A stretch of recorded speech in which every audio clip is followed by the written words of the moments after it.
Good morning once again, and welcome to the Haven Financial Group radio show. I'm Larry Kolvig, founder and CEO of the Haven Financial Group. Got Kyle Thomas, certified financial planner on the Haven investment team today, talking about a variety of retirement topics like we do every week. The last segment about Social Security.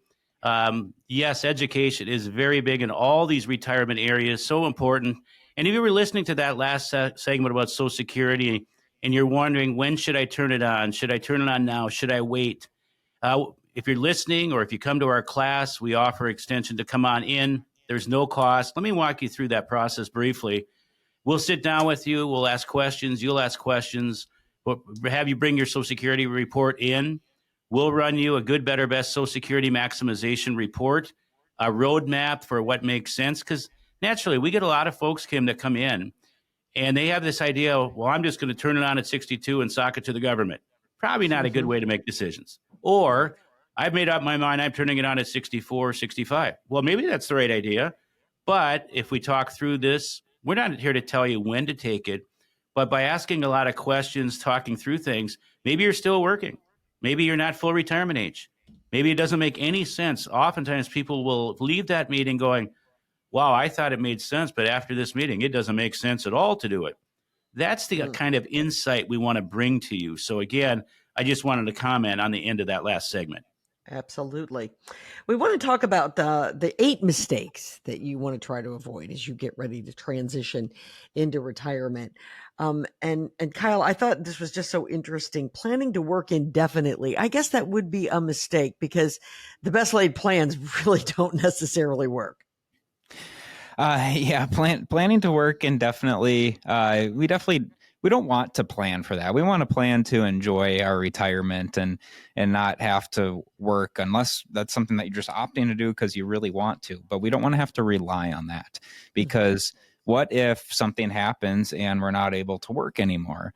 Well, now our plan is just completely, torn up and out the window. We have to come back to the drawing board and figure something else out. So we want to make work optional. So that's what I like to call it, is making work optional, not mandatory. You can always work if you want to and, enjoy yourself doing that. But we want to make sure that we're not having to depend on that. So that's a big piece right there for planning. Yeah, absolutely. It also seems, Kyle, that a lot of people believe that once you get into retirement, you absolutely should not be in the stock market at all. That's not necessarily the case. There's ways to get into that game, but still be safe.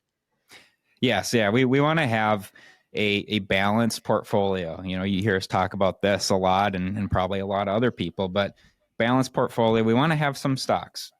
Now, maybe that's 30%, maybe it's 60%, maybe somewhere in the middle, but we want to have exposure to some stocks because, that will allow us to have some potential growth there and maybe, beat what inflation is, because we don't want to try to just match inflation. We want to try to make some more money along with our withdrawals, right? Because maybe we can preserve our principal throughout retirement, even though we're taking money out, right? So, sure. But another thing that goes with, the idea of people not wanting any stocks in retirement is, well, we also have to adjust our portfolio if it's on the opposite side of the spectrum. People coming into retirement, rolling over from a 401k or, whatever it is, you could be in a much different boat and exposed to a lot of stocks because you were in the accumulation phase of your life. So now we need to change our mindset and go to, the withdrawal stage of our life and adjust downwards from the volatility that we're probably taking in some of these accounts and make sure that, again, we're balanced there. Mm-hmm. It seems another major mistake that people might make is ignoring long-term care needs. And I understand why people make that mistake because that's just not something that's pleasant to think about. But I think we've quoted many times here that 75% of us are going to need some kind of long-term care. You are correct. It's easier to avoid the discussion than to have the discussion. But as we're living longer, 75% are going to go into a nursing home or some sort of care. How are you going to pay for it? I know those costs are very large and they continue to go up faster than regular inflation. So that's a big one. Glenn and Isabel in our office, we offer all the different long-term care that's out there. And by the way, listeners, there's much better viable options than there used to be compared to the traditional long-term care. much better options. Come on in, get educated about those options to see if they're right or if they're not right for you. That is a big one. Yeah. Underestimating healthcare costs. I continue to say that. Kyle mentioned, planning to work indefinitely. There's this thing called health, which is a game changer. Mhm. Health is a game changer. Oh, my knees give out. You're not mobile anymore. The back doesn't. Do not use that. Hey, work as long as you possibly can. My parents are living proof at 80 and 77. They're still farming in Candy, Ohio, because they still can.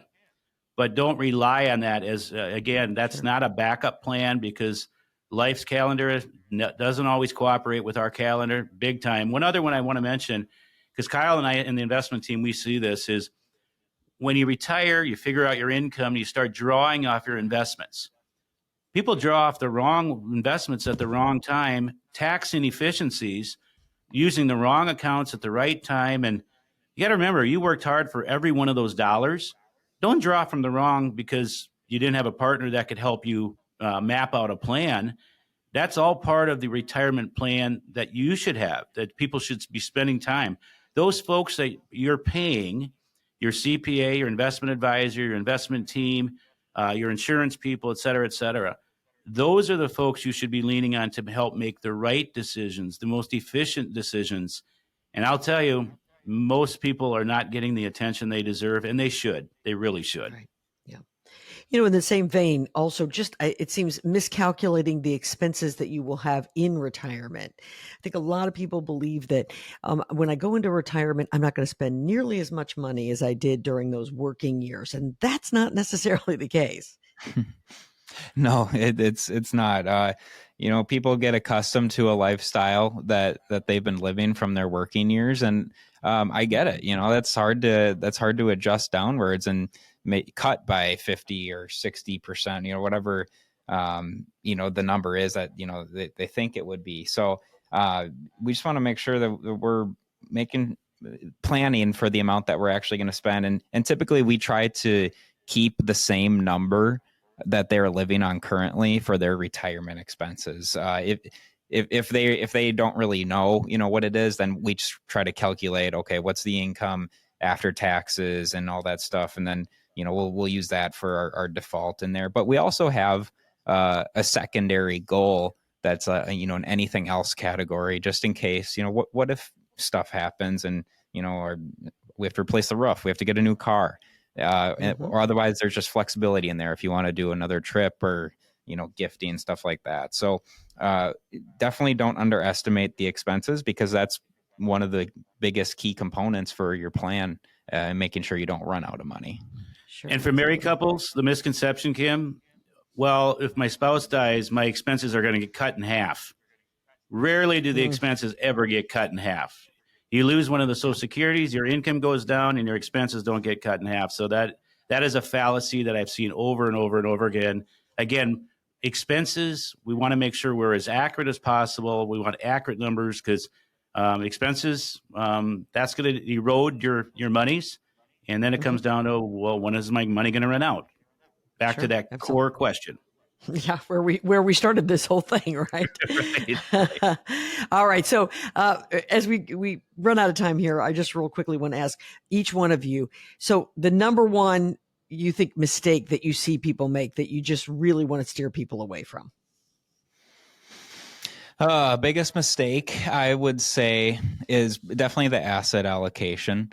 And making sure that it's an asset allocation that is suited for you, for each individual person, rather than just having, the traditional of, subtract your age from 100 and that's your risk profile. No, we need to figure out what your goals are and find out what we're trying to achieve here, because then we have a set, destination.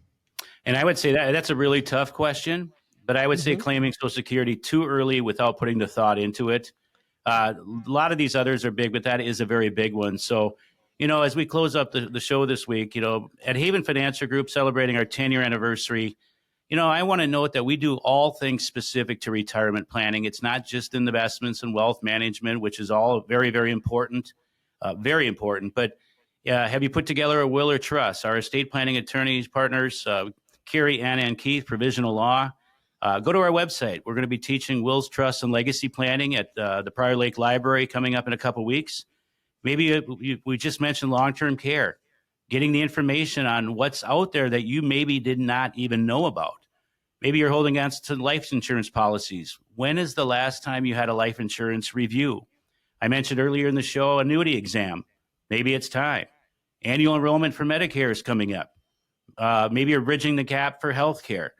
With all of those areas, we have all the companies to choose from. Isabella, Glenn, and others in the office. Taxes. Hey, we didn't talk much about taxes. That's unusual. It's unusual.